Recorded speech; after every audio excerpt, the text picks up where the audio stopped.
Par Lucie Gosselin. Ces stars ont décidé de prendre au pied de la lettre l'adage pour vivre heureux, vivons cachés.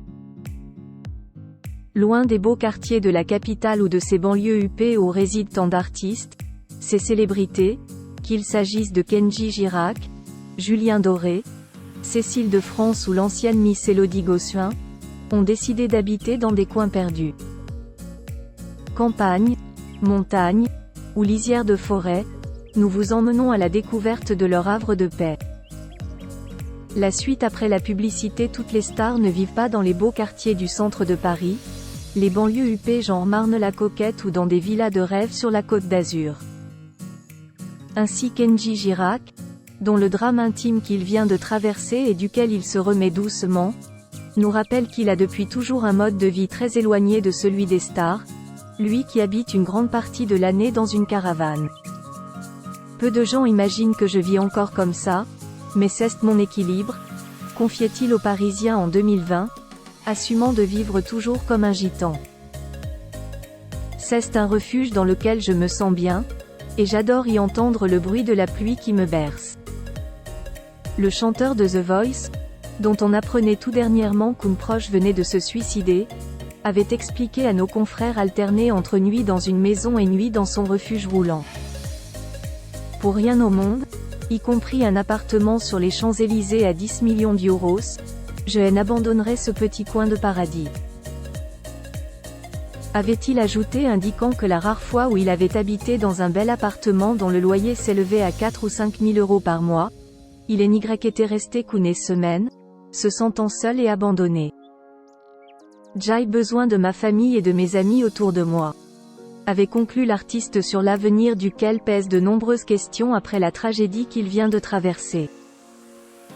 Élodie Gossuin en famille dans son petit village. Elle a beau être une ancienne Miss France, Élodie Gossuin a gardé les pieds bien sur terre.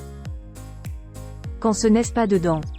Au quotidien, je suis la plupart du temps pas maquillée, sortant de mon jardin les chaussures pleines de boue pour aller chercher les enfants à l'école, confiait-elle à Public en juillet 2023, précisant qu'elle vivait depuis 20 ans en Picardie, où elle a grandi, dans un petit village de l'Oise près de chez ses parents, son frère et sa sœur.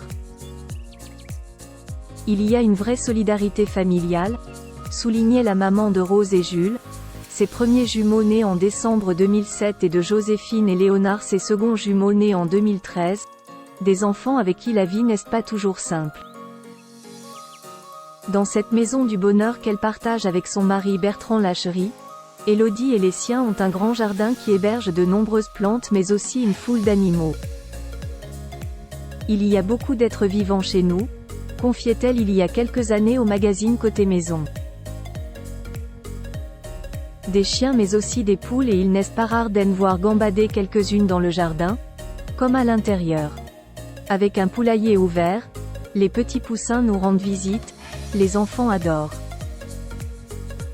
Une vraie maison du bonheur dont les portes restent ouvertes, comme les volets, qu'on ne ferme jamais. Cabrel et sa maison au milieu des vignes. Francis Cabrel a lui aussi choisi de revenir sur ses terres natales. Né à Agen il y a 70 ans, le chanteur a passé les 10 premières années de sa carrière à Paris avant de redescendre à Astafort, en Occitanie à une vingtaine de kilomètres de la préfecture lot-et-garonnaise. Ses parents y travaillaient tous les deux, son père, dans une biscuiterie et sa mère, en tant que caissière dans une cafétéria. Je ne voulais pas une vie à Paris pour mes filles.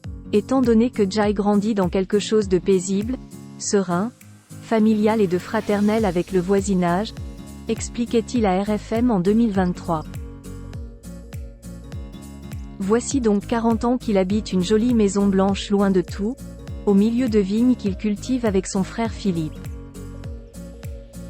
Il a aussi installé à demeure un studio de musique, le studio éphémère dans lequel il a enregistré certains de ses albums.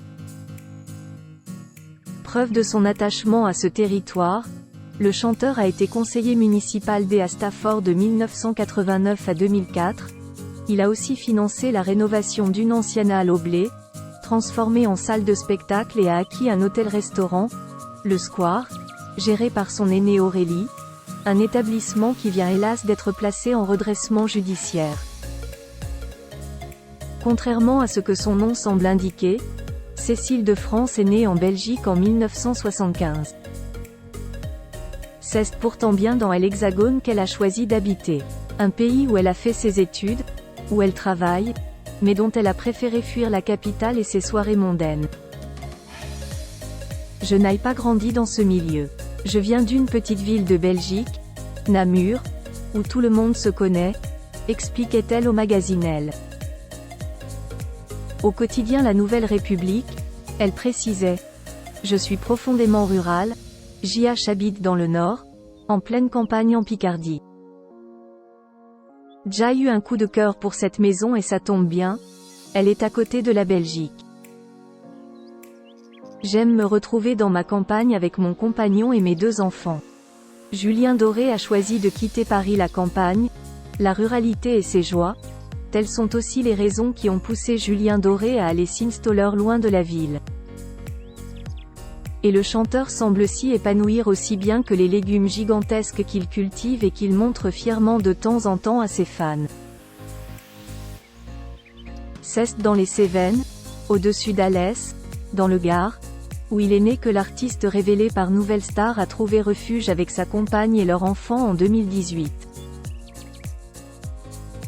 Une décision prise aussi pour quitter la frénésie parisienne. Benjamin Locoge, journaliste culture à Paris Match raconte: au lieu de finir dans un hôpital psychiatrique, à se taper la tête contre les murs, il a préféré dire: je rentre chez moi. Chez moi, c'est le Sud. J'ai besoin d'être au cœur de la nature pour créer, confirmait Julien à Notre Temps. Une nature dans laquelle ces 2 bergers blancs suisses, Jean-Marc et Simone, adorent gambader, cependant que lui retape sa maison en pierre en s'adonnant à la permaculture.